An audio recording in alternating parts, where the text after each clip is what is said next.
சாதனை பெண் ருக்மணி லட்சுமிபதி.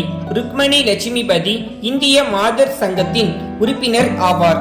தேவதாசி முறைக்கு எதிராக பரப்புரைகளில் ஈடுபட்டவர். காந்திய கொள்கையை பின்பற்றியதன் அடையாளமாக திருவல்லிக்கேணியில் கதர் ஆடைகள் கடையை திறந்தவர். வீணை இசைக்கலைஞராகவும் விளங்கியவர். ருக்மணி லட்சுமிபதி டிசம்பர் மாதம் 6ஆம் தேதி 1892ஆம் ஆண்டு சீனிவாச ராவ் சூடாமணி ஆகியோருக்கு மகளாக சென்னையில் உள்ள திருவல்லிக்கேணியில் பிறந்தார். இவர் எழும்பூர் மாநில பெண்கள் பள்ளியில் தனது பள்ளி படிப்பை முடித்தார். சென்னை பெண்கள் கிறிஸ்தவ கல்லூரியில் இளங்கலை பட்டப்படிப்பை முடித்தார். ருக்மணி லட்சுமிபதி விடுதலை போராட்ட வீராங்கனையாக உருவாவதற்கு அடித்தளமிட்டவர் வீரேசலிங்கம் வந்தலு ஆவார். ருக்மணி லட்சுமிபதி 1911ஆம் ஆண்டு 19ஆம் நூற்றாண்டில் பிரபல மருத்துவராக விளங்கிய அசந்த லட்சுமிபதியை காதலித்து திருமணம் செய்து கொண்டார். 1919ஆம் ஆண்டு பாரத மகிழா மண்டல் சங்க இயக்கத்துடன் இணைந்து குழந்தை திருமண எதிர்ப்பு, கள்ளுக்கடை மறியல் என பெண்களுக்கான பல போராட்டங்களில் பங்கெடுத்தார். அச்சங்கத்தில் சென்னை கிளை செயலாளராகவும் பணியாற்றினார்.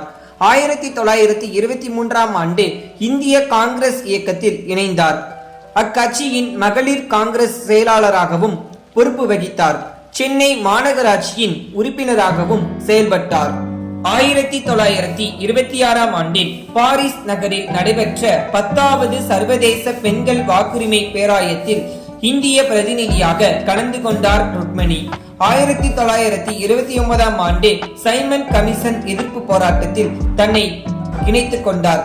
பெண்கள் கூட்டத்திற்கு தலைமை வகித்து சைமன் குழுவிற்கு கருப்பு கொடி காட்டினார். 1929ஆம் ஆண்டு லாகூரில் நடைபெற்ற காங்கிரஸ் மாநாட்டில் கலந்து கொண்டு உரையாற்றினார்.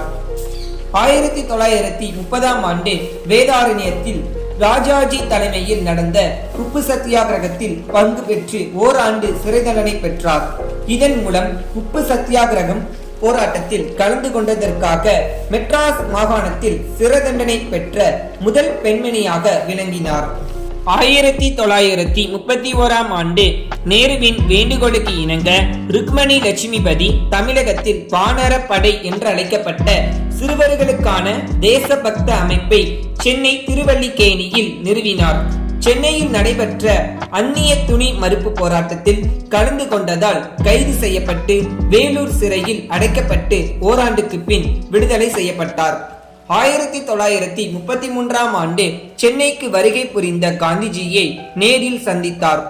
ருக்மணி லட்சுமிபதி 1933ஆம் ஆண்டில் ஹரிஜன சேவை நல நிதிக்காக தானும் தன் மகளும் அணிந்திருந்த நகைகளை கலற்றி காந்தியிடம் கொடுத்தார். 1934ஆம் ஆண்டு சென்னை மாகாண சட்டப்பேரவையின் இடைத்தேர்தலில் போட்டியிட்டு வெற்றி பெற்றார்.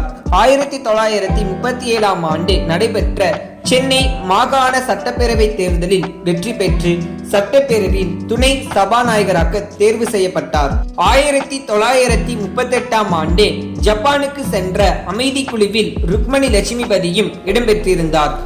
ருக்மணி லட்சுமிபதி 1940ஆம் ஆண்டு தனிநபர் சத்தியாகிரக போராட்டத்தில் கலந்து கொண்டு கைது செய்யப்பட்டு சிறையில் அடைக்கப்பட்டார். 1946ஆம் ஆண்டு மே 1 முதல் 1947ஆம் ஆண்டு மார்ச் 23 வரை சென்னை மாகாணத்தில் முதலமைச்சர் த பிரகாசத்தின் அமைச்சரவையில் சுகாதாரத்துறை அமைச்சராகவும் பதவி வகித்தார்.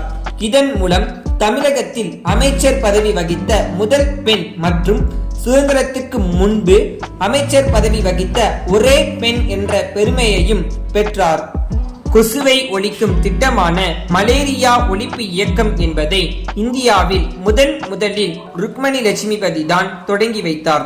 பல்வேறு எதிர்ப்புகளுக்கிடையே ஆயுர்வேத மருத்துவ கல்வியை ஊக்குவித்தார். பல்வேறு சாதனைகளை வசமாக்கிய அம்மையார் ஆகஸ்ட் மாதம் 6ஆம் தேதி 1951ஆம் ஆண்டு காலமானார். சென்னை எழும்பூரில் இருந்த மார்சல் சாலைக்கு ருக்மணி லட்சுமிபதி சாலை என்று இவரது பெயர் சூட்டப்பட்டுள்ளது. 1997ஆம் ஆண்டில் இவர் நினைவாக நடுவண் அரசு அஞ்சல் தலை வெளியிட்டது.